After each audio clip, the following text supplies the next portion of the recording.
to yet another insightful episode with myself, Queen the Empower, here on the Empowerment Zone. And you know, on this platform, we amplify the voices of our community leaders, change makers, humanitarians, activists, whatever you'd like to call it, but it is absolutely the people who care about South Africa and the globe at large. And as you can see, I'm looking like a schoolgirlie today. It is because we are in Youth Month. We are shooting this on the 3rd of June, and we are commemorating the 50 years of 1976 Uprising. And on today's episode, we are looking 50 years in the past and also 50 years into the future, but also we are discussing socio-economic issues that are taking place today and the challenges that the youth are facing. But wait, I need to say this because you empowered ones are showing up for me. We dropped our first episode last week, Wednesday, and I don't even think I need to tell you to like, subscribe, and share because you guys were absolutely amazing. We haven't even started marketing, but you guys went in and you showed us some love. You did commented, you liked, and you subscribed, and we are so grateful. So what I am promising you is that if you do comment, particularly about this episode, because we usually do a series, we are going to read your comments on the next coming episode, and that's just me sending you all the love. But of course, you know, I never write solos. I always bring in my prestigious guest with me, and on today's episode, I am bringing my heart is so warm. My heart is so warm because I am bringing Matshidi Moroka, who was part of the 1976 uprising. You know, she's a veteran and she is an activist in her own right, and she wears many hats like most of us do. And besides her, also, I have my leader, my mentor, Mr. President, that's what I call him.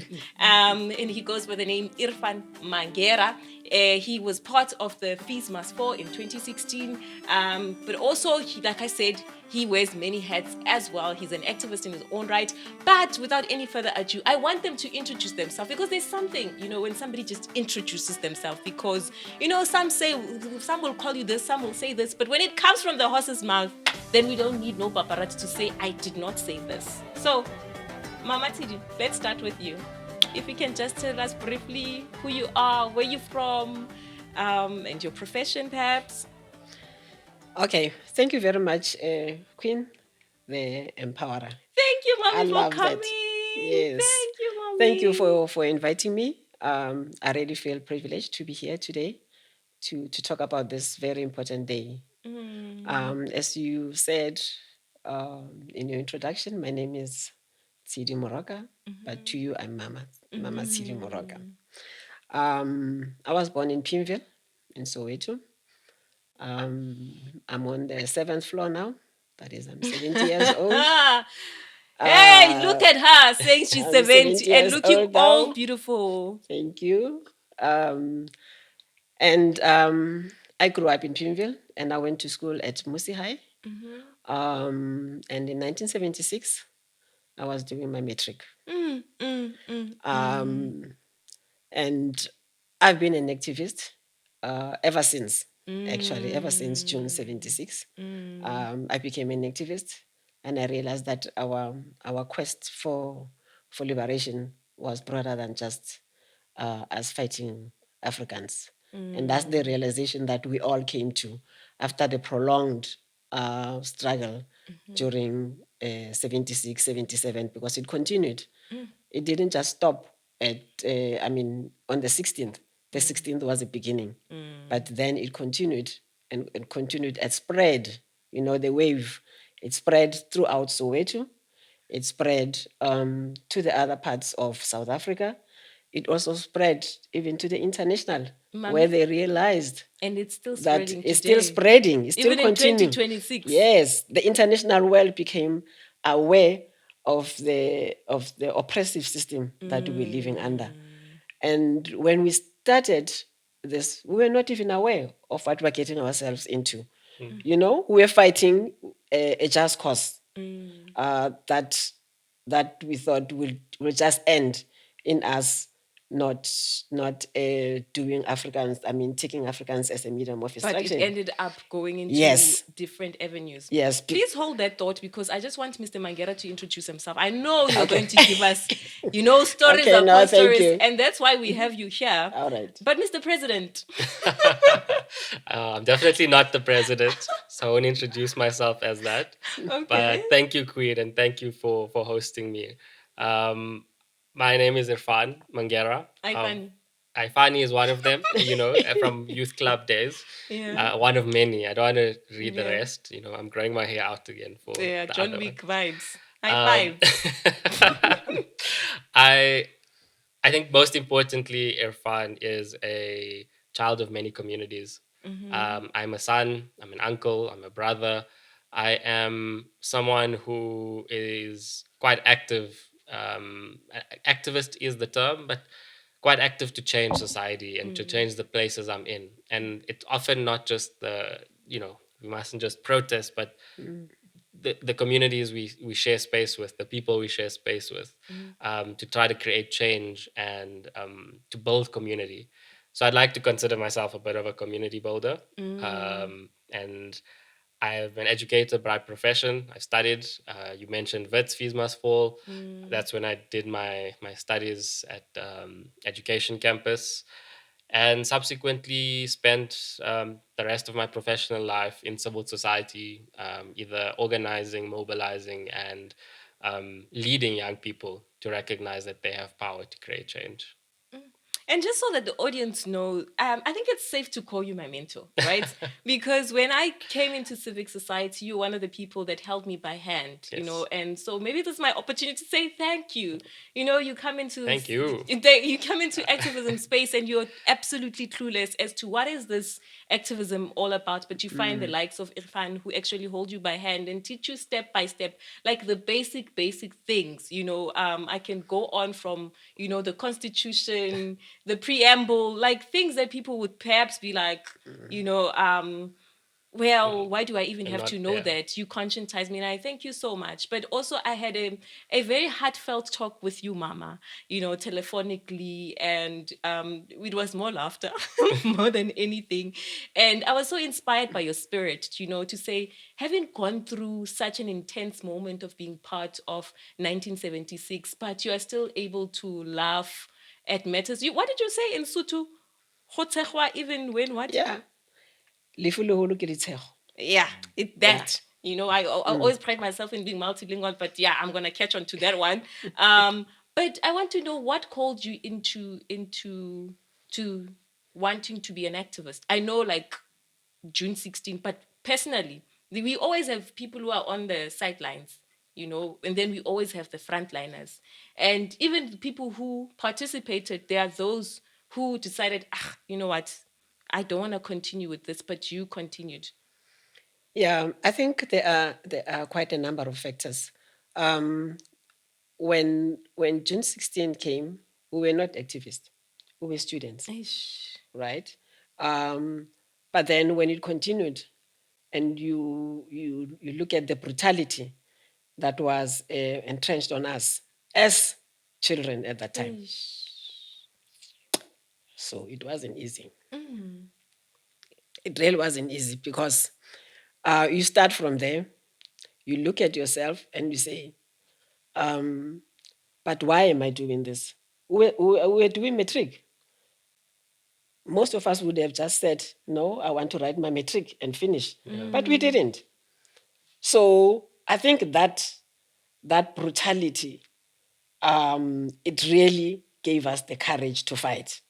It really gave us the courage to fight.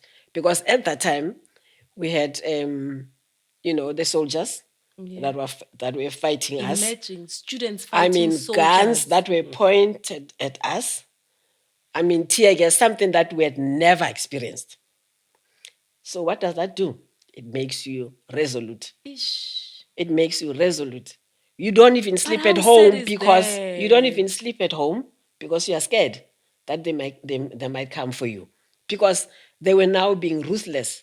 They would just go in to any house and just ask, we want your child who goes to this school. Ish. And then you just get arrested. On the 17th, Imagine. when we went back to school, Mm.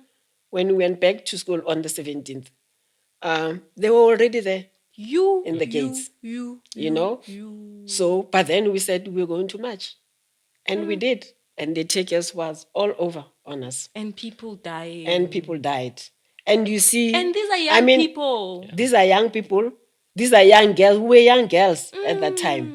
You Mm. don't even think about, girls who could be perhaps on their periods. Yeah. What if they fall there and everyone looks at them? You don't even think about that. At that Mm. time, what you want to do is too much Mm. because we looked at it. I mean, Pimville is far from your Naledi, Nebo from Morris from your Morris Isaacson's Isaacson. in White City. But when we were there and we saw the smoke, Mm. we were all just following that smoke. We were going there Mm. until we got stopped. Mm. Until we got stopped. And Irfan, your case is totally different. I don't know how Yeah. many decades later you find yourself now in this beautiful building, because the building is indeed beautiful. And I know it was not just Wits that came through with the Fees Must Fall, it's many other, Yeah. university that joined in because the crisis just kept on increasing. Yeah. But before we get to that, what called you into advocacy? So partly is the generation of Matshidi because I got to interact with a lot of activists from that time. So I'm a child of Lenasia. Mm-hmm. As you know, Lens is Mm, next to Soweto. mm, And a lot of the old activists from Lens knew the old activists from Soweto, and they'd explain the history of struggle and so mm, on. And because I got to interact with them, because my uncle was involved in the struggle, Mm. and subsequently my cousin And got your uncle's involved. name is? So you can give him a shout out. Uncle Ibrahim Mutara, he's based in the East Rand. Hi, Uncle mm, Ibrahim. So he was in the East Rand, and then my grand uncle was part of the exile crew who went to London. So I did Mm. have that in the family, Mm-hmm. but I want to attribute it to a life story of becoming, because it Mm. didn't just happen overnight. I Mm. think the experience of 1976 was that there was that moment where people were called to action. Mm. Whereas with myself, I think it took time. My family were forcibly removed in the 1970s. They Mm-hmm. used to stay close to where Wits is today, called Mm. Fitas, Mm-hmm. and houses were bulldozed, business was bulldozed. They had to go Mm. stay in lands, and that history and those stories still stuck with me growing up, listening to my aunts and uncles and my parents, because they were like, it just happened, and they resisted until they couldn't resist anymore, and they bulldozed the house. Mm. Mm. So Mm. partly is also trying to hold on to that culture, the resistance, but also how closely they bonded with the community in that process. That was a Mm. community that was non-racial. They had been I mean, you said they even built businesses there, they built businesses. Yeah, So once you find yourself living in a certain area, yeah. you fall in love with the area. You mm, know the roots, you Mm. know the neighbors, and now suddenly you are just being moved, and you mm, just have Exactly. to. And the culture of Fita specifically was that everyone loved it because it had arts, culture, sports. People would Mm. collectively engage.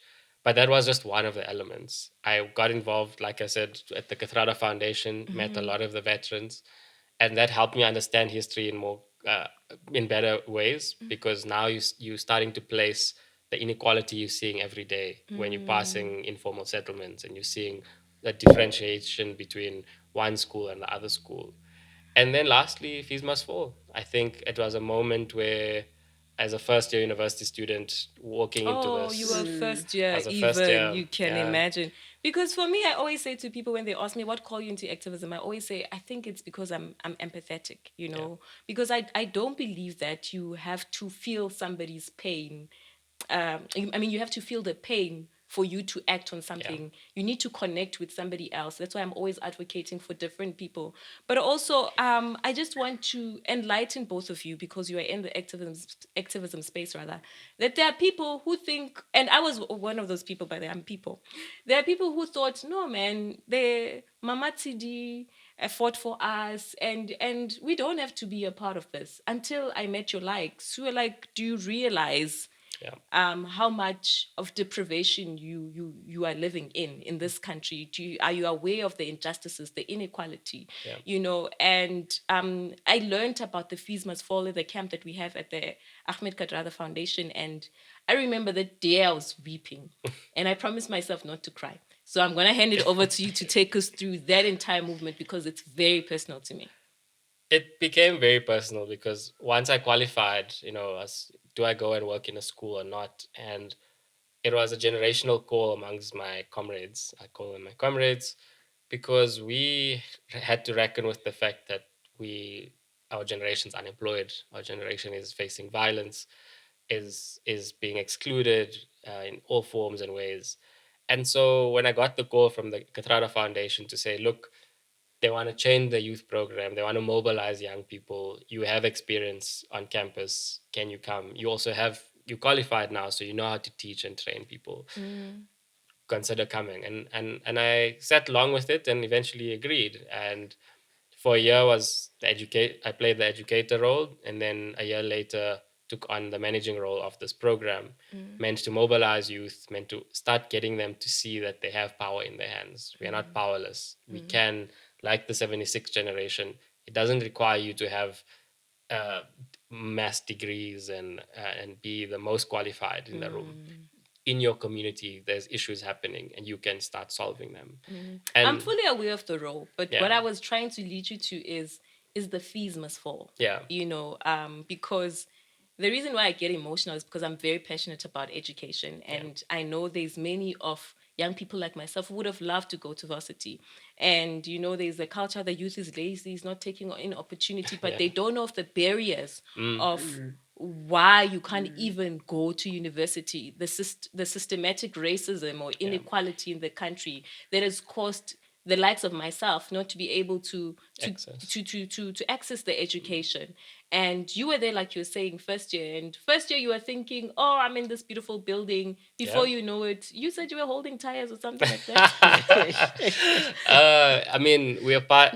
I'm not going to disclose some of those things, but again, coming off the bus, fees must fall happens. We're blocking on the entrances, and at first I didn't understand it because it was new. And eventually, engaging the leaders and engaging ordinary students who experience exclusion got us to recognize the privileges that we had. Okay. And I was about to ask yeah, you that. What was going on with you? Were you studying through a bursary or what? yeah. Because why are you holding on to tires and blocking?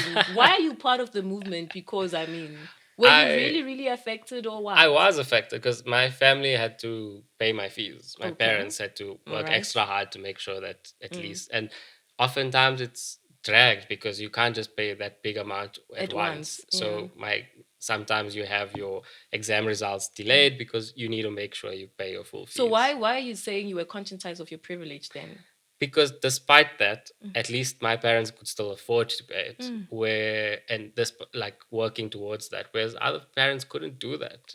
The average salary would not cover your child to go and study. So you had the two specific categories.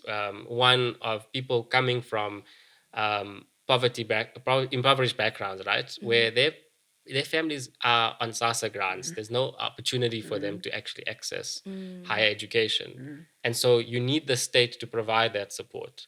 And the And state is giving you a and loan. the state is giving you a loan and saying you need to pay this back or And you it go into takes time. debt. The process in itself, the application is so ridiculous. It's like you need to have a certain amount Yeah. also. Exactly. It was just ridiculous. And then you have the second one, which is the missing middle.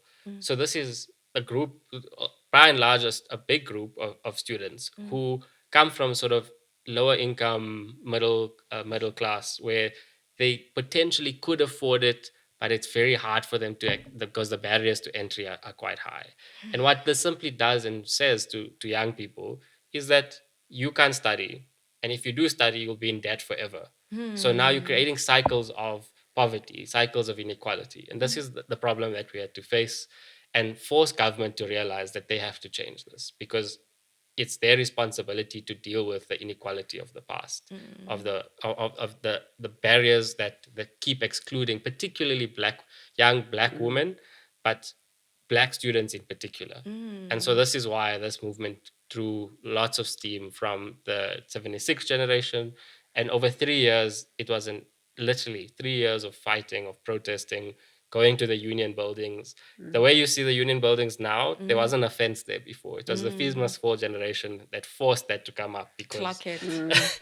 because they were that scared. I mean, we were at the union buildings, we're holding up signs saying, "You promised us the right to education, right? Or the doors of learning will be open." But we had to claim back because they were lying to us. So it was really a rooting for me. It really was. And Yeah. speaking about the right to education, I think that's what you have in common with Mama Titi. I mean, Mama, you mentioned that you were doing your matric at the time. You know, a matric was something very important in that generation, particularly. But you also mentioned, I mean, issues around being a woman, you know, and earlier on when we were just talking about this discussion to say, you know, usually when there's a fight, biologically we expect men to be the frontliners, you know, but now when a girl specifically, because I think with the 1976 youth, that the thing that we must emphasize for people is the fact that it was young people. Like if you can imagine a school girl going to school or a school boy, those are the least people who want to fight. Those people just want to play or at least to jola, you know. They just want to learn and they're still looking for life. But you were that young girl who could have been on their periods. You know, your friends perhaps were on their periods. We would know this language. Take us through that moment, you know. Yeah, I think one of the things is when you are, for us, it was war. When you're in war, you don't even think of yourself as a woman that needed care, different care from your, from the other people who were around you, like your boys. But mainly, the people who were leading up in front, it was the boys. It was boys. Yes, there were girls who were also in the forefront, but mainly it was. So at that time, when you are in periods, you have your period, you don't even think about that. You can't. You don't even think, you're just thinking of the cause. So now what Ephraim is saying with regards to education, it saddens me, because this is what we were fighting for. We're fighting for education that will liberate the black child, an education that will make us different. We had to start thinking independently, not the education that we were getting. We started looking at education broadly now, not just as um, Africans, but it was now the education that we were being fed. So it's sad that even at this moment, you still find the difference between the schools in the townships, the schools in rural In areas. In this is 2026. 2026 now, and we say we are free. So for some of us, this is not the freedom that we fought for. We wanted to see changes. When some of us became conscientized, we were conscientized by our teachers, who were the 1974 SASO members, who were fighting, who were celebrating actually the Frelimo independence, the Mozambique independence. So they were then kicked out of the schools, and they started now teaching in high schools. Yeah. Because there was a gap. Yeah. Those are the people that enlighten us to what was happening in the country. Mommy, I like the direction you are telling, because I want our audience to know that it just did not start with the 76 youth. Prior that, there were people also who realized the injustices that the country was facing at the time, and who had been advocating for human rights in general, not just education. You can even name drop who are some of the leaders that you remember, who were advocating or frontliners of the struggle prior 76. There are quite a few. Like I said, those that were in our midst, those that were accessible to us. It was people like your Jackie CDB. He was one of the vocal teachers at our school. Oh, nice. We had people like your Tiro, who was also a teacher, but he was teaching at Morris Isaacson, but he was also the one that educated or that enlightened a lot of students there at Morris Isaacson and at Naledi High. When you were About in Musi, ne? Mina, I was at Musi High. So Jackie Silibe was one of those teachers at Musi High. And then there was another one by They the were name of risking their jobs. Eugene Villagazi. Now, Jackie Silibe was a brilliant one because even when he was relating it, he would relate it based on a book. I remember, he used to be a history teacher. I was doing science. But when I heard him talk about the French Revolution, his voice also was very loud and Artistic. strong. So whenever we will be in class and not doing anything, we'll just go visit the class. Now that's what changed some of us. We had to change the subject. See the power of because teach, the power of him, and how we related. And we began to see the bigger picture of the country that we had not seen. We thought it was normal for whites to live that side and for us because it was normal for us. This There is what was I was nothing saying. wrong. At some point I thought it was We just normal. normalized that situation. We just accepted things the way they are. I, for instance, was not even aware that my father was once arrested. My father was arrested during the PAC Sharpeville. I only got to find out when he found me reading or going through my cuttings, because whenever we saw something in the newspaper, we'll cut and put it in the file. So I'm sitting in my bedroom and I'm going through this. And then he realized that I'm also involved. He went to get me the speech that was done by Tiro. So we can even give your father a shout out because my he's dad- one my of the dad is people. late. Yes, your late He's father, late. but he was He's one of late. the people that pioneered, Yes. and But he was paved not the even. way. I was not even aware that he was involved. I only got to find out then at that time that he was involved. So then when he brought that and said, "Now you can add to your collection," that's when he then explained to me what happened to him. I didn't know. Those days you never spoke about these things. You never, even amongst ourselves. At school, we did not know. You would be so shocked that even in 2026, it's hard to find spaces where just young people are discussing issues of this country. Even for them to watch the episode. And by the way, I'm just trying to remind you to like, share, and subscribe, because here we are discussing issues that, just like Mama, you would think perhaps no, this doesn't matter. And the more you watch, the more you realize how much it matters for you to be informed with Exactly. what's happening in your country. But Exactly. here with us, we have a teacher, 2 degrees. Huh? 2 degrees in education. Yes. And you have, of course, inspired and touched many lives, young people, even if you did not go into the classroom. I mean, your classroom is like literally here. Everywhere. Mama has taken us 50 years in the past, and give us a glimpse of Wontate Jackie, and other activists at the time who were just ordinary teachers, but that conscientized the youth before the 1976. What are your predictions of the future for South Africa? So first, let me acknowledge the history that and what Mama is speaking about is the shaping of history. They were actively shaping history. That moment became global and led to the downfall of the apartheid state. Exactly. And when we look at history, as young people, we must be very cautious not to distort the facts. Remember history, let history teach us, and let us use it to move forward. I think the question around predicting the future, the only way you can predict it is by making it happen. And that means the future is built by what we do today. If we want to see an equal society in 50 years, are we entrenching those values and creating those systems that get us to 50 years where But everyone who's is the free? we? Who's the we I that think you're we talking about? as a generation, it's a generational mission. And It is. we have to determine, again, are we going to betray that mission? And betraying looks and feels different for people, right? It could be, no, I'm very self-serving. I just want to live a good life, pass away, and I'll be fine. But that is a betrayal, because what you're doing is choosing the easy way out. The future is not going to be like they taught us. It had to be a collective struggle. When you think of the future, if we're going to think of it simply in an individualistic way, you're only going to achieve something for you, maybe if you have a child or not. and that doesn't help anyone.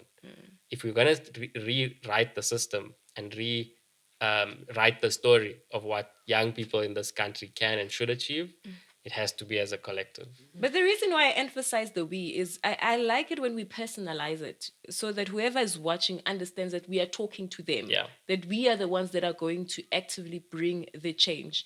I mean, we have local elections coming on the 4th of November. Yeah. And it's been not, I don't want to say predicted, I'm lacking a word, but we've been stats show that young people are the least voters, and you've worked with so many young people before. Can you share why are the young people not clocking it on the ballot paper? I think for a long while, young people felt that, and I think, let me start here. There's perception that young people are disillusioned and disengaged. Yeah. I think that's wrong. I think they are engaged, and their form of struggle and engagement is often in protest. It's very different from the ballot box. What I'm trying to do is to teach them that the ballot box actually is the best way to determine new leadership, new governance models, and also to get yourselves to lead. So the program, for example, that you were part of was successful because the young people who came into it left there saying, I'm actually going to become the next counselor. I'm actually going to contest to become the mayor one day or minister one day. And it showcases the power of education. I think a lot of young people don't understand how the system works. And so they then retreat from actually participating in it. And yes, the stats will likely show again on the 4th of November that young people are not coming out in the majority. And here's the exciting thing, and I'm saying exciting and not sad thing, because if all of us as young people got together and voted, we are the majority party in this country. That is so true. We can actually determine who gets to lead us, what do we want to be, the issues prioritized. But we're choosing to refrain. And so we need to really grapple with whether we want the system to work for us and force it to work for us. I wonder if it is even a choice. You know, this thing of young people not voting. Really, I'm starting to look at it differently. That it's no longer even about I'm choosing not to vote. I think it's the lack of knowledge that you are talking about. That what are the consequences of you not voting, but also what are the consequences of you not being an active citizen in your own community and in the country? Because we have the likes of Matshidi. I mean, who are in matric. Mama even had to go out of the country, running away, like she was saying. They had to, police. I mean, you're going to school the following day, you find soldiers there, ready to, hit you, ready to shoot you, ready to violate you in all sorts of ways. And people don't understand how painful it was for the likes of Mama Tidi to lose their youth. And perhaps, Mami, I should ask you, what are some of the things that frustrate you about today's youth? I think there are quite a number of things that are positive that Yeah. that the youth are doing. Um, if you look at some of them, they are involved in very interesting research that they are working on. Those that have been able to go to school and complete their studies. There's research that they are doing. You also find some of the youth that is despondent. I think the freedom that they were hoping for, they have not realized it. And some of them, when you talk to them, they will tell you, what is the point of me voting? Yeah. Because when I vote, people are going to be voting for for the same government and will be complaining. But then, like you say, it is lack of education, especially in terms of voting, because we need those votes. We need them to change, because honestly, this is not what we gave our lives for. We said we wanted change. We said we wanted to see change in the children's education. We wanted to see the change in our communities. We never thought that when we get freedom. if you want to call it freedom, what we got after 74, we'll be getting your Mikuku. Our people living in Mukuku. Our people going to fetch dirty water. Our people still don't have toilets. What is that? We said we promised a better life. We promised them a better life. So We you went empathize out. with the youth. Yes, we went out and we said we're going to fight so that the situation can change. I mean, we did give up our youth because we wanted to see the next generation doing better than us, but it didn't. So there are a number of issues. I think we should not just simplify it and say they don't want to. Remember also, if I don't vote, I'm exercising my right to say, and also I'm saying to you, I'm not voting because you are doing this. It's a You know, message it's in a its message that in its they're own sending. right. It's a It's a message that they're protest in its sending. own Exactly. right, you know. And I Exactly. agree, and I want to add on quickly to this point, right? Because I think what young people have said is that this version of democracy is not working. The institution, if we vote, we don't see accountability for Yeah. those that are corrupt. If we vote, we don't. And so it means us as citizens have to say what must change What must in change? order for us to give Indeed. confidence to Exactly. this democracy. Exactly. And Mama, in perhaps where you live in your community right now, what are some of the challenges that you feel like the youth, like from observation, to say, yes, we fought, yes, there was fees must fall, but there young people are still struggling with these things. Yeah, the challenges that I see, especially when I go home, Where's home? in Soweto, Kopimville. yes, Okay. it's sad when you see young kids, at very young, being now into drugs, and you can see them. You go there, you think it's a Saturday, it's a weekend. It's not. Not now. Even before, it was like that. The sad part is that you find a lot of them being hooked into drugs now. Yo. So how do you talk with that person? Conscientize Because a drug addict. they will say, my old lady, no, Kupa 2 rand. no, I came, waka voter, my old lady, no, So now it's really upon us to change some of the things in our small communities. In our small communities, when we started, for instance, the alumni at our school, some of the things that we wanted to try and bring into the youth is really for them to understand what this democracy means, and that they have the power to change it to whatever it is that they think will be able to to benefit their society. Number two, they also have to get some leadership skills. For me, ethical leadership is very important.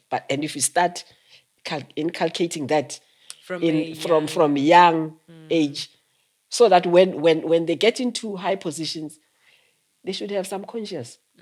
Unlike some of the leaders, they should really have some conscience, because some of our leaders do not. And on a lighter note, I want to know, what would you be doing on the 16th? Okay, this is me personally asking for an invitation to say, what will you be doing on the 16th of June to commemorate Youth Month? Okay, we don't just commemorate it on the 16th. We started long time ago, because this year.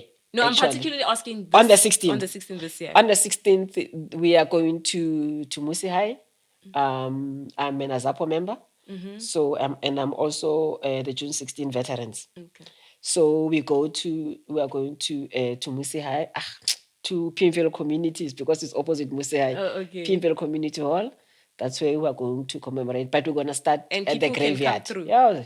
Oh, We're going to start at the nice. graveyard of So I can come? Mashinini. Of course. Oh, nice. Of course, you So can come with your crew. Of course. Party is an abangan bako. Of course. If you don't have anything you're doing on Of the course. 16th of June. So we're going to start at the graveyard of Khotso and Tsietsi, and then we will then move to to the community hall of You've Pimville. been at a graveyard. I've spotted you in a graveyard. What are you going to be doing on the 16th? And tell I us think about he's that gonna be there graveyard. as well. I'll be there as well. Hey! How? I'm gonna be Owangimemi. you Ngibhalela ngaphandle. Mina ngibiza kusho We are mara invited. ngingingimemi. We are invited now. a youth camp that Ngizicelele weekend. nje. But on the day we're gonna this year's theme of 50 years of the youth month of 1976 uprising. The leaders of 76 want to do a symbolic handover, a Yes, passing of the baton, baton to a exactly. younger generation. Yes. And so we'll be joining a march from the Hector Peterson till the stadium. That's the graveyard you That's were the at. match. So the Avalon cemetery is where a lot of those who had been killed had been buried, and so it's paying respects there. And then the main, I think, national government event will be at the Orlando. It's not Orlando Stadium. I think it's the FNB Stadium. Oh, I thought it was Orlando. Yeah, No? I think it's It's FNB. FNB. And so the president will come, but I'm not as interested in that more so than I can meet young people, because for me, every engagement to inspire the power back into a young person to take charge. I'll think about if I come or not, because, by the way, as an activist, I also have emails coming through. You must come through here and there.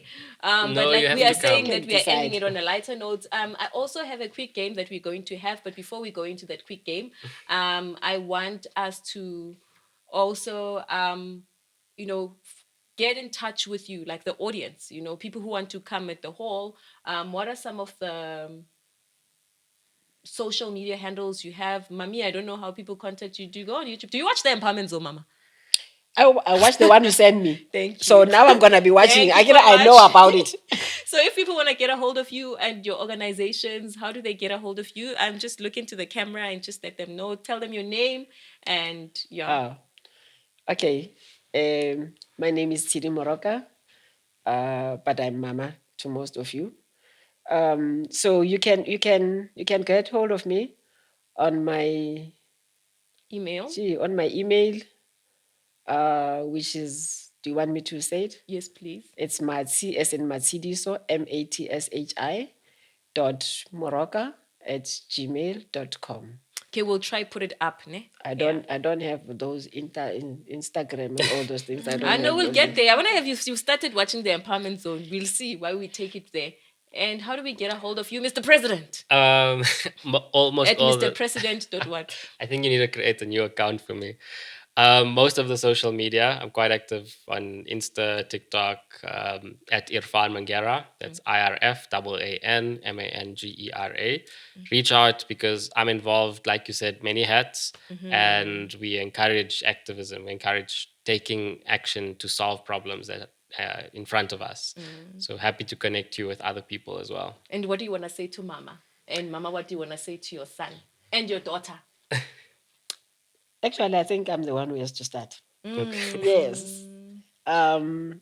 Ephraim, I think not Ephraim. Ephraim. Irfaan. I have to get it right. Irfaan. Irfaan. When you guys started the fees must fall, it hit us hard. It really did. It really hit us hard. Some of us did come there at the, I always call it the State House in Pretoria. Yeah. When you guys were camping there. So Just we'll to go support. just to give the support. But you have taken the baton and we are doing a good job.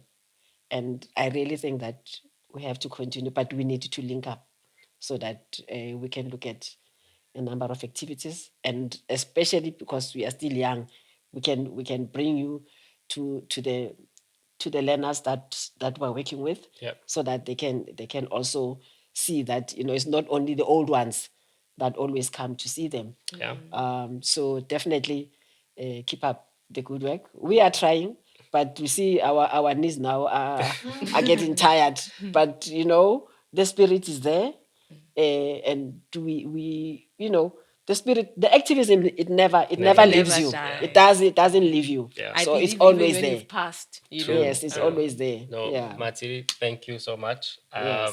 From our side as a generation, and from me personally, to say thank you. You have taught us enough, and we now carry that responsibility. Definitely. And so we hope not to disappoint. Definitely. but to keep up that struggle until everyone is liberated. I know the struggle continues. Yeah. Yeah. You guys are getting Thank me you. teary. That's why we need to play a game. Just a quick one. Such a beautiful moment. So I'm gonna ask you a question. It's just a tradition for the empowerment zone. We always have a game at the end just to leave light You because should we have do. warned us. We Don't take us by surprise. Yeah, sometimes as activists you must do things spontaneously. So you just pick an answer that comes to your head. It's nothing Okay. serious outside politics, outside. So I'm just gonna ask you: cats or dogs? Dogs. Cats. Cats, dogs. Okay. Cats. Hip hop or jazz? Jazz. Both. Okay. Oh, Indoors or those outdoors? outdoors. Indoors. And mama o kgatha lo ba strateng. Protesting always outdoors. Tea or coffee? Tea. I bet you guys had water, Musi. And then when I offer I you don't tea, know you why give water me- is not there. It's only tea Mm. or It's coffee. coming. It's coming. Romantic movie or action movie? Romantic. Action. Okay. Mama? Mama is I for like the- action movies. Okay, solve the water crisis or the electricity crisis. Aha! We will see the generational gap. I know Irfan's answer. Mama. Water is very critical. Water is Irfan? very I important, agree. but both of Oh, them. I But thought you were water, gonna be Water like, more no, it's so. much. Water is much more. I don't know important. about you, but my director is like, we cannot live without electricity. And this is me saying, we have come to the end of the episode. And thank you so much for staying up to this far. We hope that you really got to go through the journey of what happened in 1976. And we encourage you to do your own research. And we also touched base on what happened prior, 50 years before that, in even further, with the struggle. But also, we also got to learn about the Fees Must Fall movement and some of the socio-economic activities that are still challenges that we are still facing as a youth in this country. Thank you so much for tuning in. Do like, comment, and subscribe. Share what was your favorite part of this conversation. Give a shout out to Mama Tidi. Give a shout out to Irfan, and do reach out to them and perhaps join them on 16th June. But for me and my ever awesome crew at the Empowerment Zone, we are saying adios until the next episode. Goodbye. Bye.